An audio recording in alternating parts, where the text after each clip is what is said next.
Ever wondered why some people seem naturally smart, while others excel in understanding emotions and social interactions?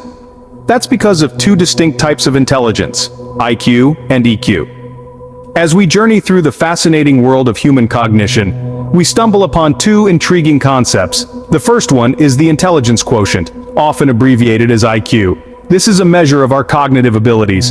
It's like the horsepower of our mental engine, gauging our capacity to learn, reason, and solve problems. It encompasses skills such as memory, analytical thinking, and mathematical abilities. IQ is what we typically think of when we speak of someone being smart. It's the ability to grasp complex theories, solve intricate puzzles, and understand abstract concepts. Now imagine you're at a party. You notice someone skillfully navigating through the crowd, effortlessly engaging in conversations, and deftly managing the emotional undercurrents of the room. This person isn't just socially adept. They are demonstrating a high emotional quotient, or EQ. Unlike IQ, EQ isn't about how much you know, rather, it's about how well you understand and manage emotions, both your own and those of others. It's the capacity to empathize, to build relationships, and to navigate social situations. Yet IQ and EQ are not two separate entities functioning in isolation. They intertwine and influence each other in subtle and complex ways. For instance, a high IQ individual may struggle in social settings if their EQ is low. Similarly, someone with a high EQ but low IQ might find complex problem-solving challenging. So we see that IQ and EQ are two sides of the same coin, each contributing to our overall intelligence in unique ways. They shape our interactions, our decisions, and ultimately, our lives. Neither is inherently superior to the other. They simply serve different purposes. In the next minutes, we will dive deeper into what differentiates these two types of intelligence. IQ and EQ, while both types of intelligence, are fundamentally different in their nature and their role in our lives. What are these differences, you may ask? Well, buckle up, because we're about to take a deep dive into the world of intelligence quotients and emotional intelligence. First off, let's talk about IQ. Short for intelligence quotient, IQ is a measure of your brain's horsepower, so to speak. It's about how well you can solve puzzles, how quickly you can process information, and your ability to understand and apply logical reasoning. It's like the engine of a car, giving you the raw power you need to move forward. However, many experts believe that IQ is largely genetic and remains relatively stable throughout your life. This means that, while you can enhance your knowledge and skills, your basic IQ level is thought to be pretty much set in stone. On the other hand, we have EQ, or emotional intelligence. This is about understanding, using, and managing your own emotions in positive ways. It's about empathy, self-awareness, and social skills. Unlike IQ, EQ isn't fixed. It can be developed and improved over time with practice and effort. Think of EQ as the steering wheel of the car. It doesn't matter how powerful your engine is if you can't control where you're going. EQ allows you to navigate the social world, understand others, and manage your own emotions. So, while IQ might help you solve a complex mathematical problem, EQ will help you resolve a conflict with a coworker or understand your own feelings of anxiety or stress. Both are important, but they serve very different purposes. To sum it up, IQ is your cognitive intelligence. It's about thinking. EQ, on the other hand, is your emotional intelligence. It's about feeling. Now that we've seen the differences, let's explore how these two types of intelligence influence each other. While IQ and EQ are different, they are not independent. They influence each other in various ways.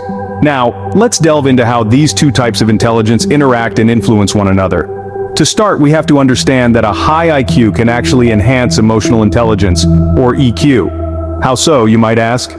Well, having a high IQ implies a greater capacity to understand complex emotions.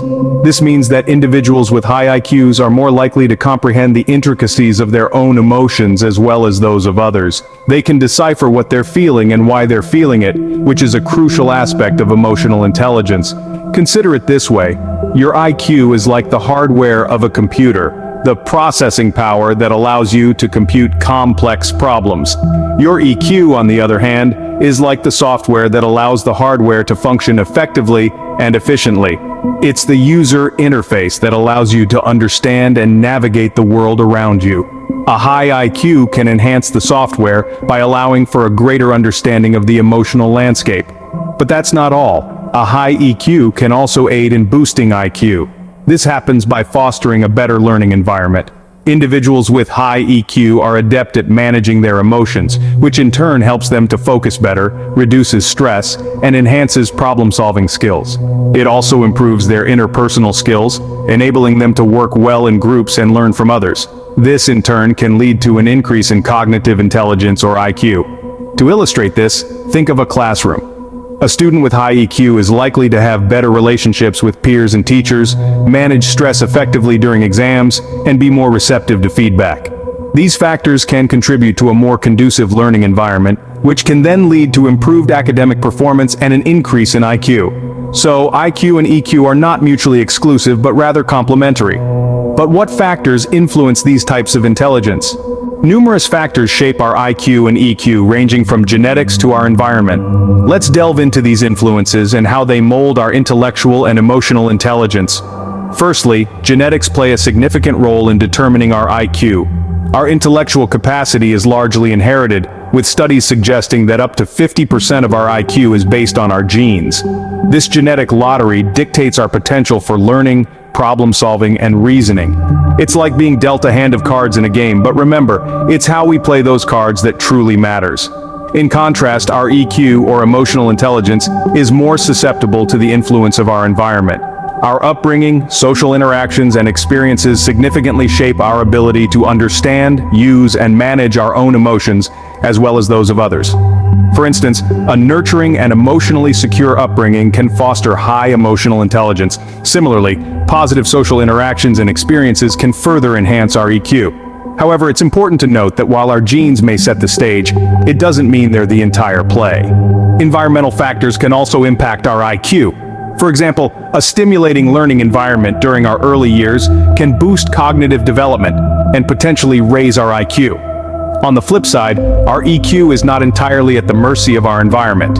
Recent research suggests that there may also be a genetic component influencing our EQ. But the exciting part is, unlike our IQ, we can always work on improving our EQ, regardless of our genetic predisposition or upbringing.